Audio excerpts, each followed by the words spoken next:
All right, so today we're going to look at an arithmetic series.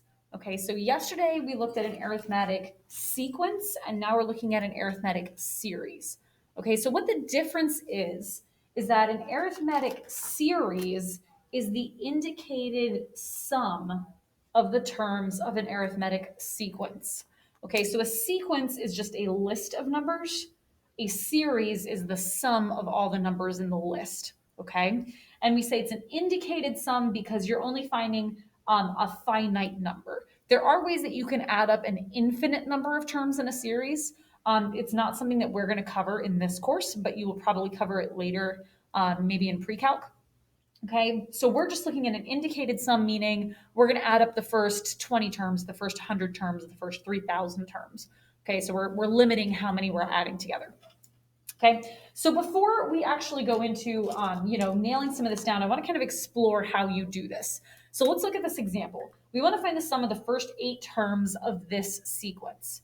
Okay, so for right now, I'm going to go ahead and just write out all 8 of those terms. So we can kind of see that my common difference here is 3.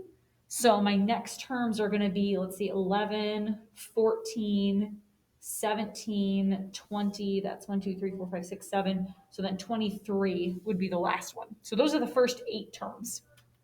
Okay. So what I want to do is I want to use this cool trick. Okay. So there's this story about this guy named Frederick Gauss, who later became a very, very famous mathematician.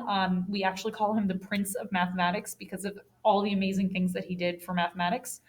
So really smart dude, but there's this story about him when he was a kid where he, as a child, he was in school and one day the teacher just like didn't want to deal with kids, right? So the teacher just said to the kids, you know what, I want you to just sit down and add up all the numbers between 1 and 100, right? Just as kind of like a busy work assignment to keep the kids busy for a little bit. So Gauss, being a rather clever person, right, he sat there for a minute and thought, and then very quickly came up with the correct answer. Okay. And the method that he used was he said, okay, well, let me think about this. If I'm going to add together the numbers 1 through 100, right? So 1 and 2 and 3 and 4 and 5 and 6, and so on until you got to 98, 99, 100, right? So if I want to add all these numbers together, what he decided to do is he said, well, what I'm going to do is I'm going to add all of these numbers. I'm actually going to add the first 100 numbers twice.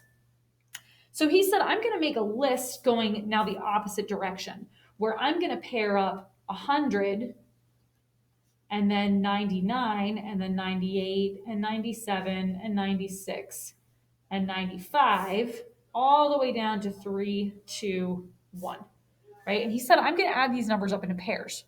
Because the thing that he noticed is that when you do that, 1 plus 100 is 101, 2 plus 99 is 101, 3 plus 98 is 101, 4 plus 97 is 101, right? Every single one of these pairs adds up to 101, which makes sense, right? Because the numbers in this list are growing by 1 and the numbers in this list are dropping by 1, right? So they're always going to stay balanced. So he looked at it and said, okay, well, if I do it this way, then I'm going to have 100 pairs of 101, right? So 100 pairs of 101, but we added together this list twice, right? So we're going to have to divide that in half to figure out the actual sum. Okay, so he, instead of doing all this adding together, just did this fairly shorthand calculation and came up with the number 5,050. Okay, so that is a similar tactic that we're going to use here. We're just going to kind of modify it a little bit. Instead of adding all these numbers together twice, what I'm going to do is I'm going to kind of pair them up. Okay, so I'm going to look at this and I'm going to say, okay, when I take these first number and the last number and add those together, so 2 plus 23 adds to 25. Okay, and then when I look at the next set of numbers, 5 and 20, that also adds to 25. And when I look at the next set of numbers, 8 and 17, that also adds to 25.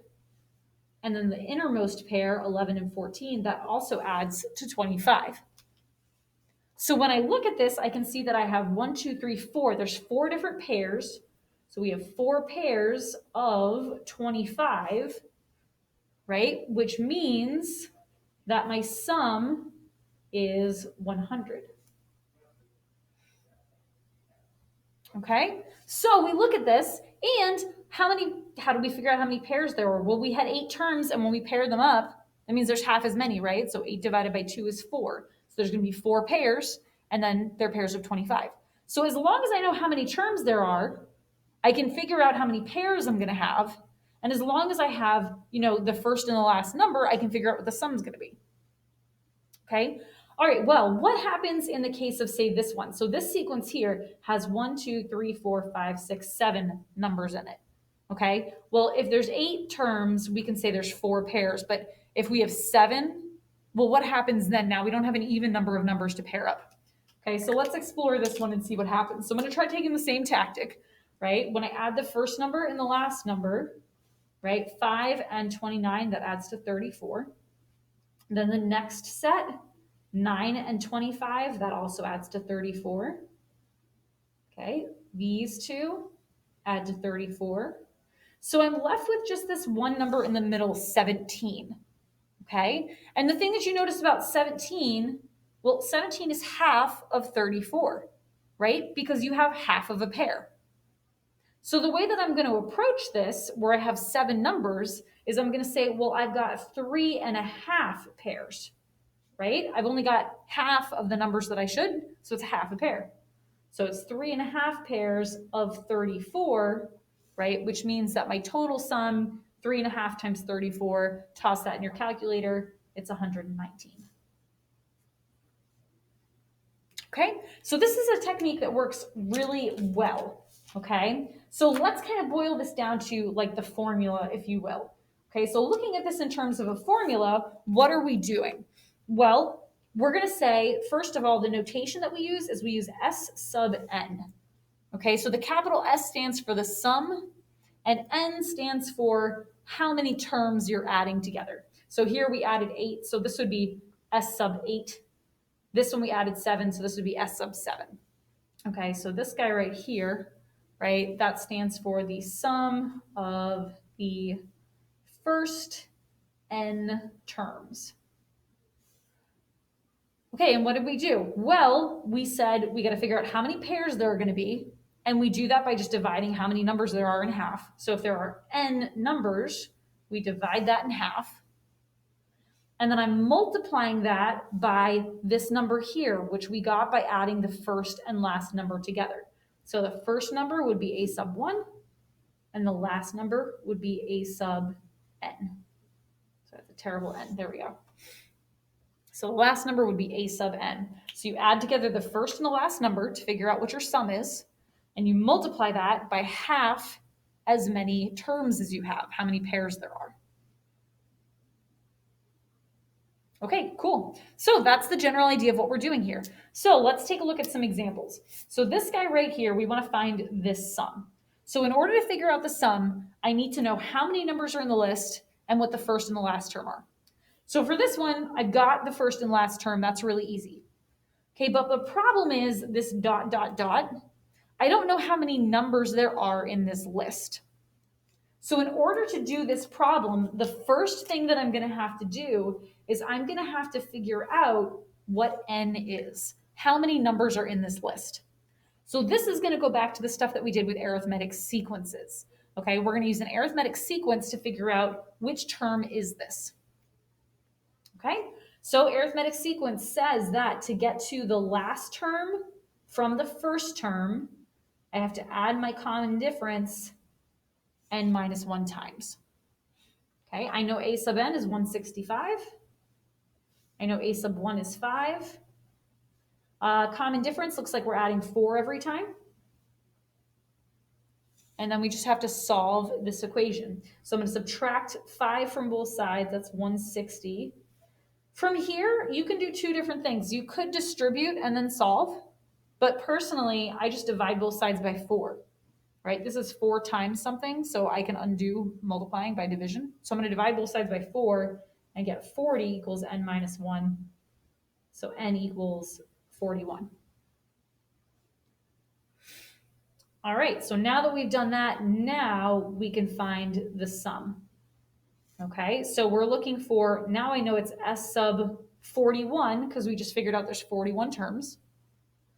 Okay, and our formula says you take half as many numbers as are in your list, so how many pairs do you have, times the first number plus the last number. Okay, and then that's pretty straightforward. I'm going to do this in my calculator. So 5 plus 165 times 41 divided by 2. So 3,485. And there we go. That's our answer. Okay, so you'd say S sub 41 equals this. You don't do anything with the 41. That's it. This is just a notation that's telling you the sum of how many terms you're looking at. Okay, so the 41 is just a subscript. It's a label. You don't do anything calculation-wise with it. All right, example number 2, we want to find the first 50 terms of this sequence. So for this one, we know how many terms there are. We know the first term, but we don't know the last term.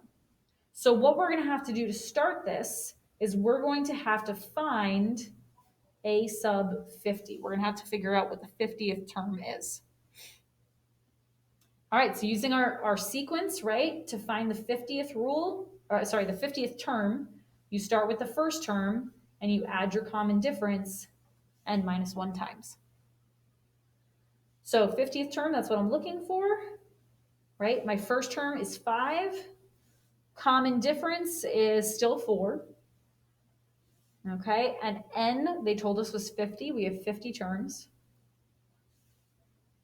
And there we go. So then I just have to go ahead and multiply this out. So 50 minus 1 is obviously 49. So 4 times 49 plus 5, 201. Great. All right, so now we're ready to find the sum. Okay, so our sum would be S sub 50, because we're finding the first 50 terms. All right, and we're going to take how many pairs we have? Well, 50 divided by 2, that's how many pairs there would be, times the sum of the first number and the last number in the sequence. Okay, so 5 plus 201, that's 206, and I'm multiplying that by 50 divided by 2 is 25, so 5150. That is the sum of the first 50 terms in that sequence. All right, so that is not so bad. It's it's a cool little trick. It's a pretty easy rule to remember. And like for me, as long as you can remember that this is where it comes from, you can always figure out what this formula is. There's no real need to memorize it. I don't have this formula memorized. I just always think, okay, well, how did Gauss do it, right? And then I can calculate it from there. All right, now the next thing I want to talk about is really just a notation. So we're not doing really anything different. It's just a different notation called summation notation, okay? So summation notation looks like this. That big shape there, that is a Greek letter. It's a capital sigma, okay? And we use that for sums, right? So this guy right here, it's a capital sigma, all right? And it's a sum. That's what that stands for. Okay, so what this is telling me, it's saying I want you to find the sum. The thing at the bottom tells you what the first term is. Okay, so in this case, we're starting from the first term. And the thing at the top tells you what your last term is. Okay, so what your last term is. And then this in the middle here, a sub n, that is your rule for the sequence. Okay, so you can kind of see there's an example done out over here. What this is telling me is they want us to find the sum of from the first term to the 12th term of the sequence where this is our defined rule. Okay, cool. So let's start with this one, right? So how would we actually calculate this? All right, well, first thing that I need to know in order to use this whole formula, right, I need to know how many terms are there, what's the first one, and what's the last one. So how many terms are there? I know that. We're going from the first to the 12th term, so that's 12 terms. Okay, so then I need to know what the first term and the last term are. So I need to know what is a sub 1 and what's a sub 12. Well, this is my rule right here, right? So to find a sub 1, all I have to do is just multiply 4 times 1 minus 3, which is 1. And to find the 12th term, I'm going to do 4 times 12 minus 3. So 48 minus 3 is 45. Okay? So then, to find my actual sum, right, the sum of the first 12 terms, I'm saying there's 12 terms, take half of them, and then I'm going to add the first number and the last number. So 1 plus 45 is 46, 12 divided by 2 is 6, so 46 times 6 is 276. Okay, so this whole thing here equals 276. Okay, so that is all summation notation is. It's just a way of writing it a little bit differently. It's fairly common to see. Okay, so now let's do this one. So this one, we're going to write in this setup. So when I already look at it, I can tell that I'm going from the first term. And by default, you always assume you're starting at the first term. Okay, you will sometimes see summations where they're asking you for like the sum of from the third to the 12th term or something like that. Okay, but when you're starting with a list, you always assume that this is the first term. So I can just take a look at this and pretty easily figure out if this is the first term, this is what, second, third, fourth, fifth, sixth, seventh, eighth. So this is a sub 8. So I'm finding the sum from the first to the 8th term. All right, so I've got this information. So all I need is to know what the rule is. So I'm going to start by finding the rule. And that's just what we do with arithmetic sequences, right? To find any given term in the sequence, start with the first term and add the common difference and minus 1 times. Okay, so I'm going to fill in what information I know. So I want to find the rule, right? I'm trying to find a rule for what a sub n equals. So I'm not going to plug in 23 for a sub n. That's what I want to just make my constant, right? But a sub 1 I know is 2. Common difference, pretty easy to see, is 3. And then again, we're leaving the n generic. We want a rule that's going to give us for any given n what is a sub n. And then we'll just clean that up a little bit, do a distributive property here, and then combine like terms. That's going to be, let's see, 3n minus 3, so negative 3 plus 2 is going to be negative 1. So 3n minus 1 is my rule. So in summation notation, the way you'd write this, here's my summation symbol. We're saying that we're going from n equals 1, the first term, up through 8, because we said this was a sub 8, the 8th term. And our rule is 3n minus 1. Okay, and that is how you'd write that in summation notation. Okay, so arithmetic series, and again, it's a tough thing. You got to make sure that you keep them track, okay, because they both start with an S, and that makes them tricky sometimes to figure out. So arithmetic sequence is just the list. A series is the sum. Okay, so arithmetic series is the sum of all of them. And again, it's just this idea of figuring out what does any given pair add to and how many pairs do you have.